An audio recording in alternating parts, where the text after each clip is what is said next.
Halo semuanya, selamat datang di kelas Teknologi Informasi dan Komunikasi. Kita masuk ke perangkat lunak aplikasi dan fitur aplikasi. Perangkat lunak aplikasi adalah program komputer yang dibuat untuk membantu pengguna melakukan tugas tertentu, misalnya menulis dokumen, mengolah angka, membuat presentasi, mendesain gambar, atau berkomunikasi. Adapun perangkat lunak dari aplikasi ini, yang pertama terdapat Microsoft Word, Excel, PowerPoint, dan Canva. Fitur aplikasi adalah fungsi atau layanan khusus yang disediakan dalam suatu aplikasi untuk memudahkan pengguna mencapai tujuannya. Fitur ini yang membuat aplikasi berbeda satu sama lain. Objek aplikasi yang pertama ada Microsoft Word. Aplikasi pengolah kata, objek aplikasinya bisa berupa teks, gambar, tabel, header, atau footer. Yang kedua ada Excel. Aplikasi pengolah angka, objek aplikasinya berupa baris, kolom, angka, rumus, dan grafik. Yang ketiga ada PowerPoint. Aplikasi presentasi objek aplikasinya bisa berupa slide, teks, gambar, video, atau audio. Selanjutnya adalah eksplorasi format file. Yang pertama ada teks atau dokumen. Berfungsi untuk menyimpan tulisan atau laporan. Dapat disimpan dalam format TXT, Docs, atau PDF. Dan cara menyimpannya, yang pertama kita klik file, save as, lalu pilih tempat untuk menyimpan, lalu save as type. Yang kedua adalah presentasi, berfungsi untuk menyimpan penyimpanan slide presentasi, dapat disimpan dalam format PPTX atau PDF. Cara penyimpannya, file, save as, pilih tempat penyimpanan, dan save as type. Selanjutnya adalah fitur aplikasi. Fitur aplikasi adalah alat, fungsi, atau layanan khusus yang ada di dalam sebuah aplikasi untuk membantu penggunaan menyelesaikan pekerjaan dengan lebih mudah, cepat, dan teratur. Adapun fitur aplikasi yang pertama itu ada save, digunakan untuk menyimpan perubahan pada file yang sudah pernah dibuat atau pernah disimpan sebelumnya. Contohnya, setelah mengetik di Word, klik save agar isi dokumen terbaru tidak hilang. Yang kedua ada save as, digunakan untuk menyimpan file dengan nama baru, blokar baru, atau format baru.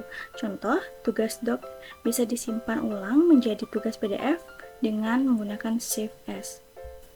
Yang ketiga, print, digunakan untuk mencetak dokumen atau gambar ke kertas menggunakan printer. Penggunaan bisa memilih jumlah halaman, ukuran kertas, dan jumlah salinan sebelum dicetak. Yang selanjutnya adalah antar muka pengguna, yaitu terdapat tampilan penghubung antara manusia dan komputer. Contohnya ada icon, menu, tombol, dan jendela. Tujuannya yaitu memudahkan pengguna mengoperasikan sistem. Selanjutnya adalah fitur cut. Berfungsi untuk memindahkan teks, gambar, atau objek dari suatu tempat ke tempat yang lain. Setelah dipotong, objek hilang dari posisi awal. Yang bisa kita gunakan adalah shortcut yaitu Ctrl plus X. Yang kedua ada copy, berfungsi untuk menyalin teks, gambar, atau objek tanpa menghapus aslinya. Hasil salinan ini bisa ditempel di tempat lain. Shortcutnya yaitu Ctrl C. Yang ketiga adalah paste, berfungsi untuk menempelkan hasil cut atau copy ke lokasi baru. Bisa dilakukan berkali-kali setelah menyalinnya. Shortcutnya yaitu Ctrl V. Selanjutnya itu adalah screenshot. Screenshot adalah gambar tangkapan layar dari gambar yang sedang diambil di komputer atau HP. Bisa digunakan untuk menyimpan informasi, bukti, atau berbagai tampilan layar. Shortcut di Windows adalah Paste SC atau Print Screen lalu ditempel paste di Word atau di Paint. Selanjutnya adalah Snapping Tools. Snapping Tools adalah aplikasi bawaan Windows untuk mengambil screenshot dengan lebih fleksibel.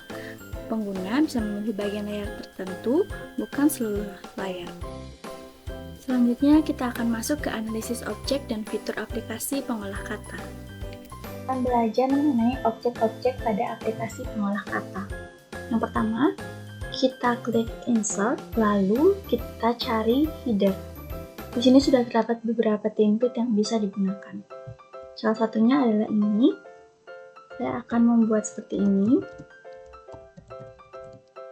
Nah, untuk headernya sudah selesai.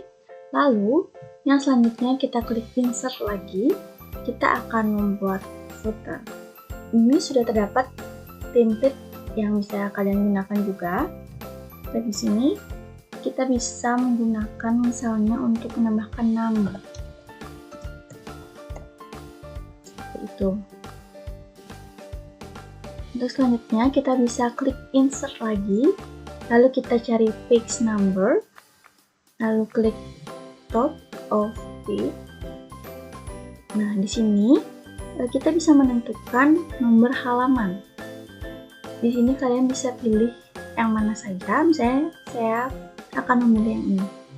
Nah, di sini akan terdapat nomor halaman yang otomatis terisi. Seperti ini. Lalu kita akan membuat tulisan yang dimana di home ini sudah terdapat beberapa objek. Misalnya ini adalah untuk memilih jenis tulisan. Lalu ini adalah untuk ukuran tulisannya sendiri. Dan ini untuk warna dari tulisannya. Misalnya, saya akan membuat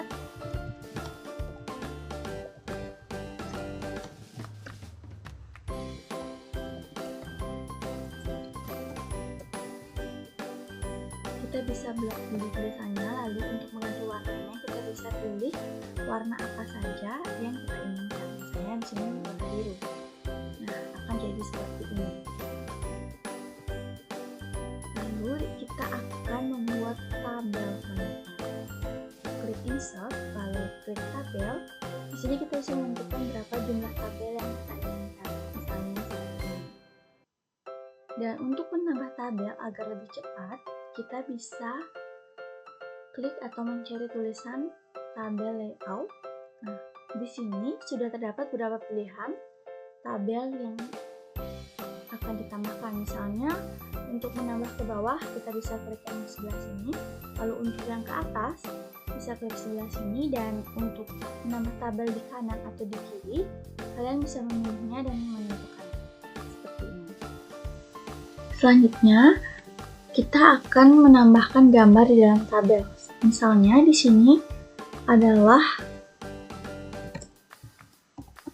gambar sebuah hutan.